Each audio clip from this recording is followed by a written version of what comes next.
This is the first episode of Saving Nadia, the Briggs & Stratton 550E series with a 140cc engine and 5.5 foot-pounds of gross torque at 2,600 RPMs. And it was pretty muddy and dirty when I bought it. It's had a rough life. Swept off a lot of the dirt that would come loose. And right now I'm working on the handle, and I wanted to show you guys how to do that with these modern mowers. But first I wanted to show you how dirty this thing is and the condition of the blade. So that is what the underneath looks like. And it's all rusted out, and the blade has got a big gouge in it. And amazingly enough, it has a perfectly matching gouge on that side. So I gotta clean this all out. It's pretty rusty and pretty horrible. Obviously the blade has got to come off and be replaced, but that will happen later. First, I wanted to show you what's happening with these, with this handle. And I've already done the one over there. And if you have one of these mowers, you're familiar with how these handles kind of wiggle around up and down. And see, I've already tightened that one so it doesn't wiggle as much. This one, see that separation right there?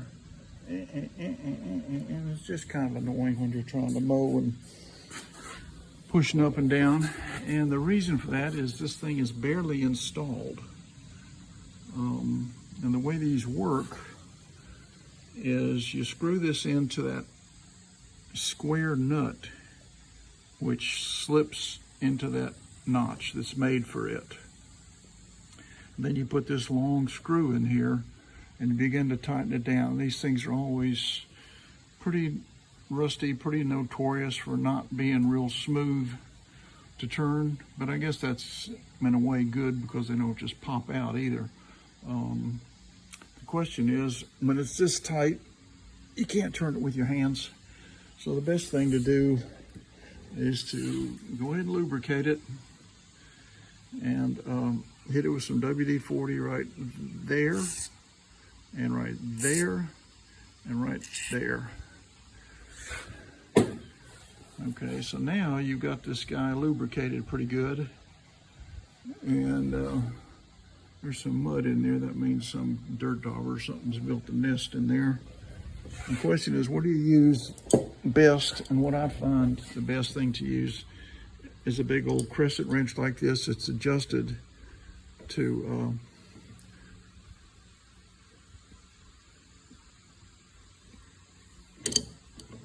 get fit right on there. So you got enough opposition to your crescent wrench. Doesn't have to be snug, just because this knob is a funny shape. It's gonna slip in there and then it's gonna turn. Okay, so let's go ahead and turn it. There's a pretty good turn. I want to show you what we're trying to achieve here. The way this works, see, is there's a gap right there, and that's the play, and there's a little bit of play there when you move your handle up and down.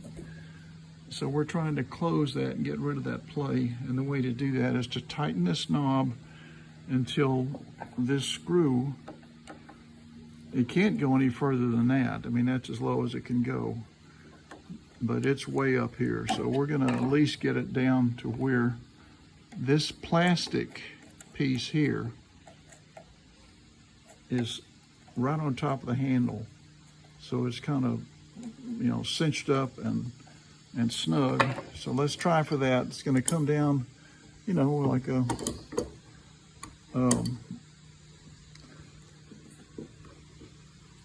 you know, 1/2 inch, 3/8 of an inch, something like that. But we're slowly turning this because it's real hard to turn with your hands. So we're just trying to take up the slack and put this screw down there where it belongs. And I've already done the other one. When I do this one, this handle won't be bouncing up and down while you're using it. And that's the ideal situation. When you push down on the handle, you don't want it bouncing all over the place. So let's see how it is now. See, that's much better. I've almost got it perfect. Got about another 1/16 of an inch maybe. So let's go a little bit more snug. Yeah. Still have a little bit of play. Okay. So I can't really go much further than that. And just interesting enough, see now it's snug. Isn't that interesting? I push down, I push up. The handle doesn't wiggle around because it's installed the way it should be. The brake cable is rusted and broken on this mower, like so many of them are. And I wanted to check and make sure it had compression, and it appears to have compression. And the way to do that is to pop that spring off so you can pull the cord. As long as that spring is attached, the brake is on, and you can't pull the cord. To check for compression, this is a will do gas cap that's on there because the original gas cap is missing. You can see the air filter in there is going to have to be dealt with. But it's a mess, and this is the model number of this mower. It is assembled in the USA. It's a Murray, all right. Murray is a registered trademark, okay. And it is an 11A-A2B A758. And there's the serial number if you need that. But, so this is a Murray. I was having a hard time figuring out what it was. It does not say on the vanity cover. This is has the single cut level adjustment per axle. So just one over there, and there's one for the back, which I really like. These things work so well in terms of adjusting. It's very easy on you. The problem with these comes in when these, that's all that's holding that axle in is those two plastic prongs on both sides, and they do sort of wear out sometimes, and you'll have the axle just flopping around, and you've got to either replace this whole piece, which I've done many times. And this axle doesn't turn, it's just there to hold this little assembly over here for the wheel. And that one's gonna have to be worked on. Look at that, see,